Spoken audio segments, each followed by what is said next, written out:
Labą dieną, labas Šarūnai. Labą dieną, šiandien 3 produktai ir kartu visa grupė pas mus. Iš tiesų, tai kiekviena tema viena už kitą geresnė. Ir man tai kiekvieną kartą labai smagu kalbėti apie produktus, nes aš iš tiesų jais labai tikiu. 4 metai tik tai šitos kompanijos produkciją naudoju. Ko mes neturim, visada perku iš kitų kompanijų, nes aš tikiu, kad visas tinklinės rinkodaros verslas yra pastatytas būtent ant labai kokybiško produkto. Tai man visada labai gera pirkti ir iš kitų, jeigu mes kažko neturim. O šiandien būtent pakalbėsim apie bičių produktus, ane Šarūnai? Ir čia vėlgi negaliu nepaminėti kompanijos filosofijos, kuri man nuo pat pradžių labai imponuoja ir kiekvieną kartą tu su ja susiduri. Atrodytų, visa linija bičių produktai atskira grupė produktų yra ir visa linija atskira produktų ir joje viso labo yra 3 produktai, bet tai nereiškia, kad tai yra mažai. Tai yra tobula, yra ne tada, kai nėra ko atimti, o kai nėra ko pridėti, ir atvirkščiai tenai sakosi. Tai yra, viskas yra 3 produktuose.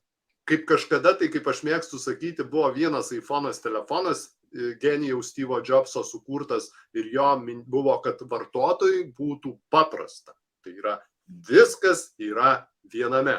Ir Forever produktų linijoje tokių yra ne vienas atvejis. Tai mes turime, pavyzdžiui, labai panašiai, ten gal šiek tiek daugiau yra produktų, tai yra asmens higiena, bet kiekvienas iš tų produktų yra unikalus. Mes turime, pavyzdžiui, vitaminus vaikams Forever Kids, kurie yra vieni vitaminai vaikams, bet tai turbūt yra, leisiu tą savo tai pasakyti, turbūt geriausi vitaminai pagal savo sudėtį, tegu čia patikslina mus ir paanalizuojas tos srities specialistai, bet tikrai esu tai girdėjęs, kad tai yra bene geriausi vitaminai vaikams rinkoje. Lygiai tas pats yra su bičių produktais. Tai yra auksinis trejetas, tenai galbūt jų yra šiek tiek daugiau, bet po bičių produktų tuo grifu stovi 3 produktai. Dar yra kiti 2 produktai, kurio vieno mes nebeturime Lietuvoje, o kitas yra prie odos priežiūros priskirtas, tačiau klasikinių tai yra 3 produktai ir apie tai su juo pakalbėsim, bet jie užima labai plačią nišą, užpildo labai plačią nišą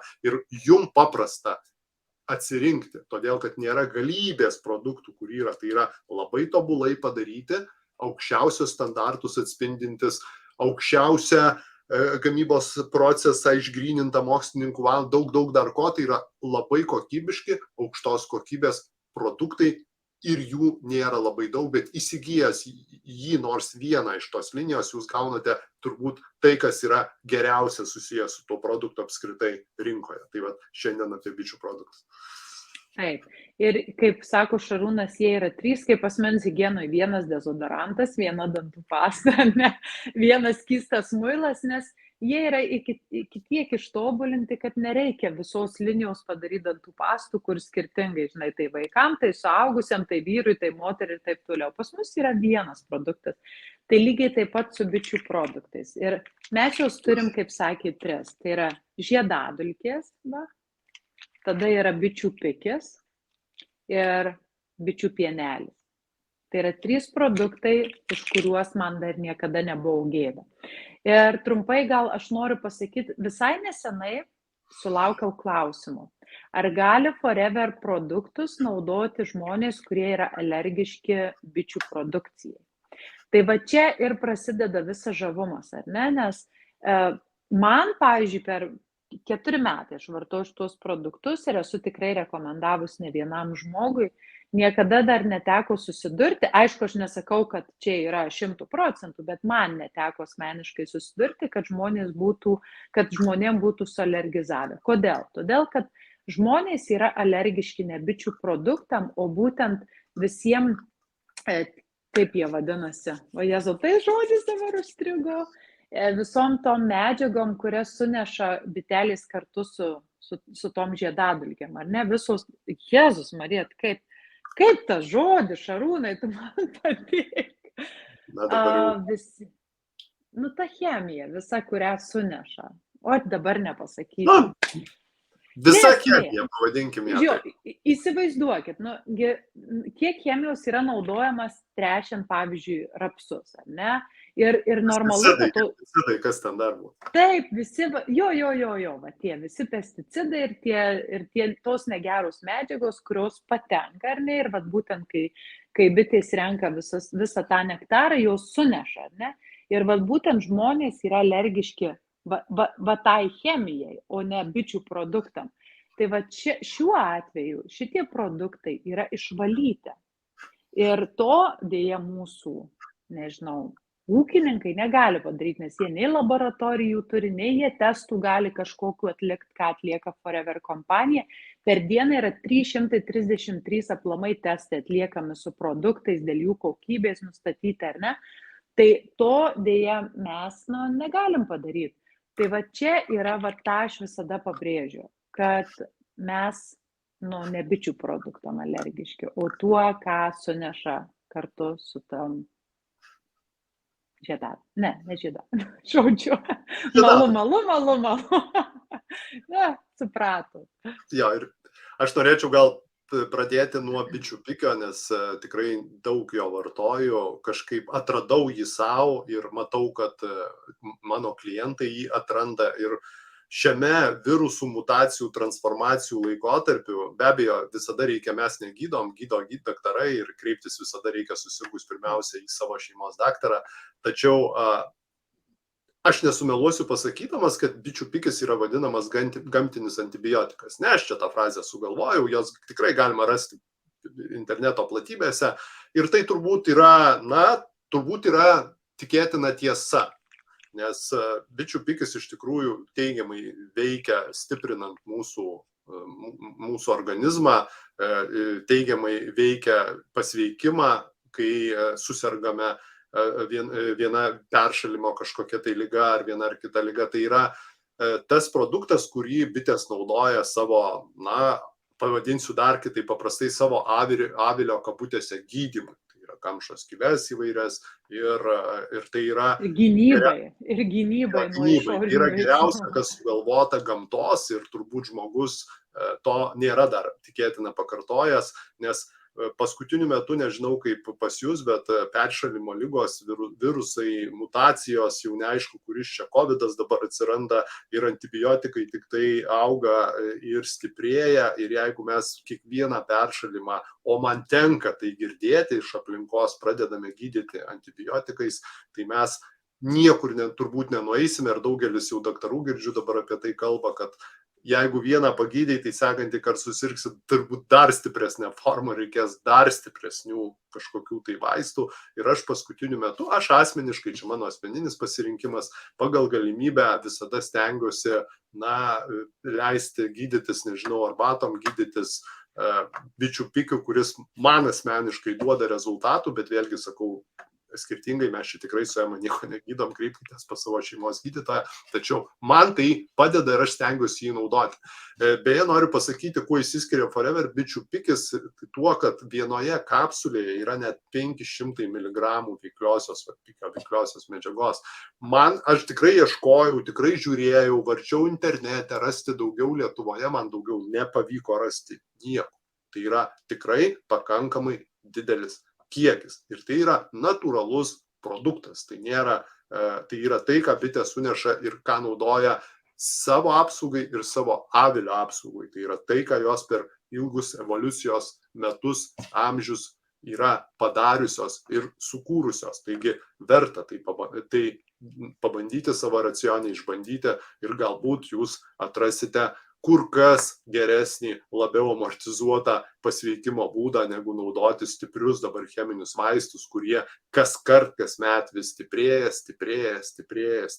ir neaišku, kuo visas šitas maratonas baigsis. Taigi yra natūralus grūdinimas ir bičių pikio vartojimas tam tikrais atvejais, be abejo pasitarus, kaip sakau, aš su gydytoju ar vaistininku, gali duoti galbūt irgi neblogus rezultatus. Tai yra bičių pikis 500 mg vienoje kapsulėje, tikrai unikalus produktas, išskirtinis produktas. Matau dabar sezoniniu metu, kad iš tikrųjų suaktyvėjęs jo vartojimas, pirkimas jo suaktyvėjęs, kas yra be abejo gerai ir matosi, kad žmonės ieško tokių vienokių ir kitokių alternatyvų, o ne tik pačių stipriausių vaistų, kurie tikrai galbūt tuo metu bet po to vėlgi reikia dar stipresnių ir imunitetas nėra neišlaikomas tam lygiui, kurį mes norime išlaikyti.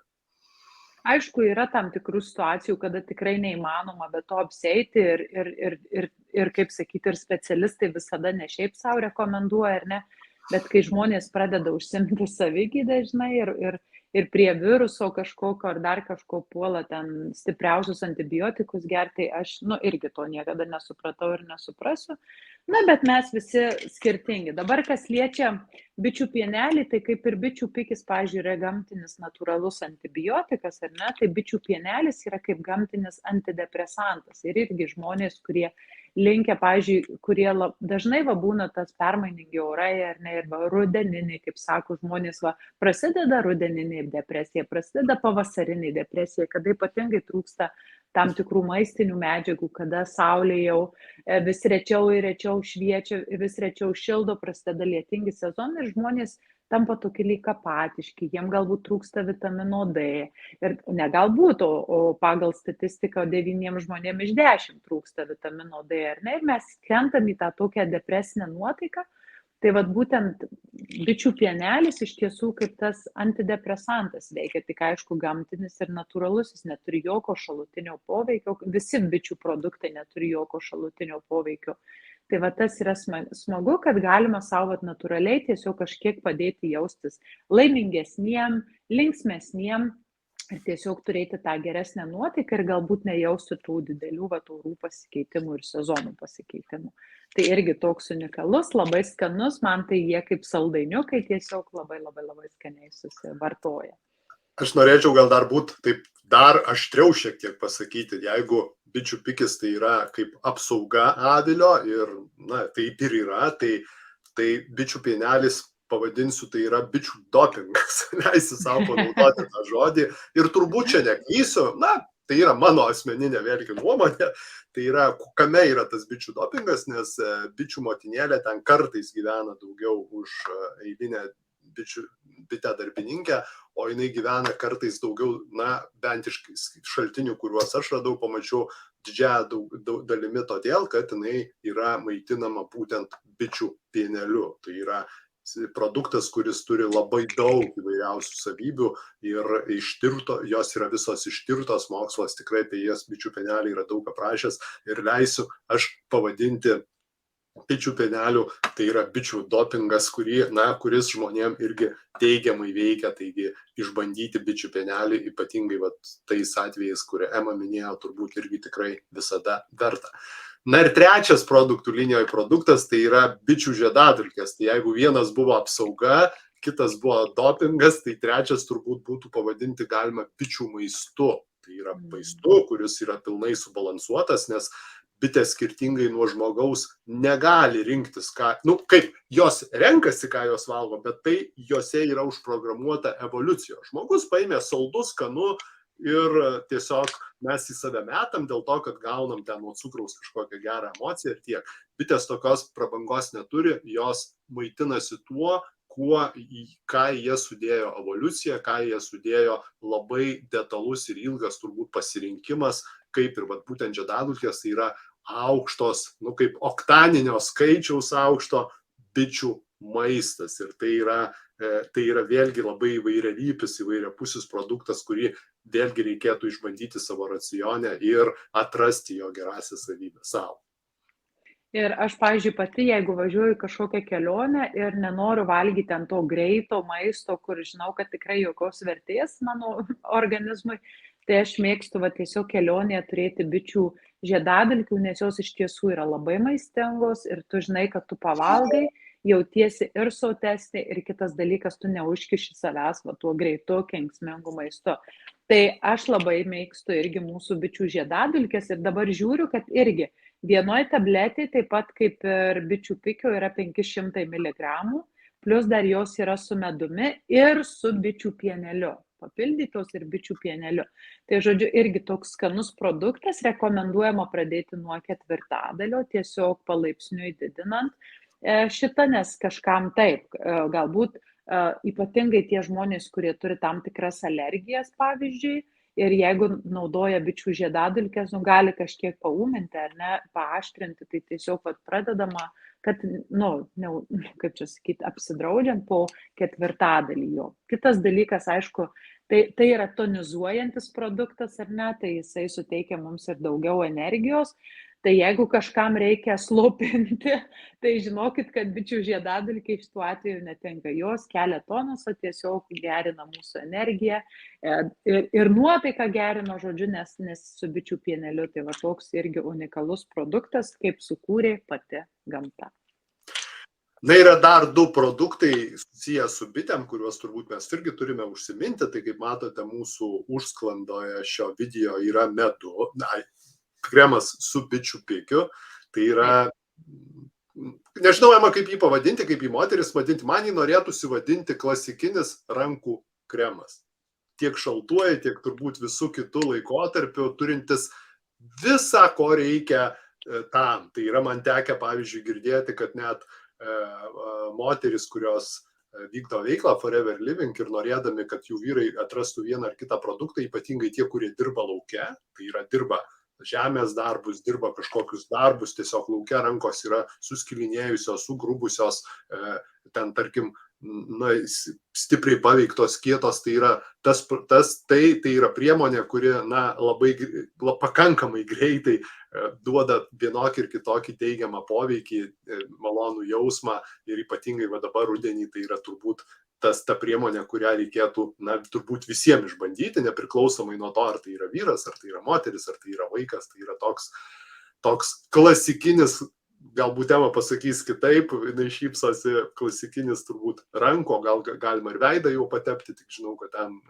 į akis, kad nepapultų ir taip toliau, tai va tokia priemonė, kur yra, beje, irgi yra labai sena ir labai populiari iš Forever produktų linijos.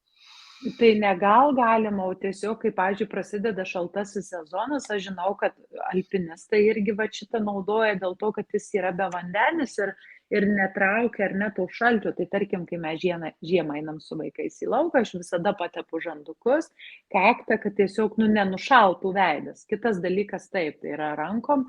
Bet aš, žinai ką, labai man patinka kulnus aš tepu, nes vasarą, kai moteris, vaikšto su basutėm, tai jau noris, kad tos kojos pėdos būtų išpuoselėtos. Tai tai kulnam irgi aš labai šitą naudoju, labai myliu. Ir mano senelis beje šitą labai myli, nes kai gulėjau ligoninėje, buvau su pampersu, tai jam labai ten buvo nemalonu, tai šitas kremas mums padėjo. Ir kūdikiam lygiai tas pats, nuo iššutimo aš naudodavau šitą. Tikrai puikių priemonė, jeigu dar nebandėte šio kremo, tai turbūt vienas, netgi sakyčiau, iš tų 3, kurių mes paminėjom, tai turbūt pirmas, kurį jau kaip minimum reikėtų išbandyti, tai yra kremas su bičių pikiu, nes tai yra senas produktas, išpuoselėtas produktas kompanijos, populiarus, žinomas ir be abejo tikrai aukštos kokybės, kaip Ema sakė, jis neturi vandens savyje, tai yra viską, ką geriausia turi alavijas, viską, ką geriausia turi bičių pikis, tai yra produktas, kur šios dvi, atrodo, šie 2 dalykai yra sudėti į vieną. Ir dar vienas produktas, kurio mes dėja Lietuvoje neturim, jo nėra, bet turime, tai yra medus, kuris yra Jungtinėje karalystėje, kiek aš žinau kitur. Kompanija turi bityną savo, ekologinį bityną, kur gamina, be abejo, šį medų irgi taip pat gamina, parduoda, Lietuvoje mes jo dėja neturime. Tačiau toks produktas irgi yra, egzistuoja kompanija, tai 3 produktai, kurie būtų kaip linijoje, vienas produktas būtų prie odos priežiūros, beje, parduotuvėje Foreveris yra ir išskirtas, tai yra su odos priežiūroje susijusiuose produktuose ir vienas produktas, kurio mes neturime. Taigi, bet kuriuo atveju dabar yra tas sezonas, kai visus juos reikėtų išbandyti, jeigu nebandėte atrasti juos savo per naują, jeigu pamiršote, ir gauti tai, ką duoda, tai, kas yra geriausia vilyje, ką bitės duoda geriausio, nes kompanija senai tai yra atkreipus dėmesį, daug su tuo labai dirba su šitais produktais, kad mes turėtume aukščiausios kokybės produktą ir viskas, kas yra geriausia iš avilio. O jeigu norite daugiau pasikonsultuoti dėl produktų, galite kreiptis į mūsų Šarūnų, mes mielai padėsim jums suteiksim visą informaciją, padėsim galbūt pigiau juos įsigyti. Tai žodžiu, kreipkitės, o šiaip tai spauskit subscribe, spauskit varpelį, nes kad gautumėt visus video ir galėtumėt juos žiūrėti. Na, o dabar iki kitų susitikimų lekiam į darbus. Kaip visada linkime jums gerai atrodyti ir gerai jaustis.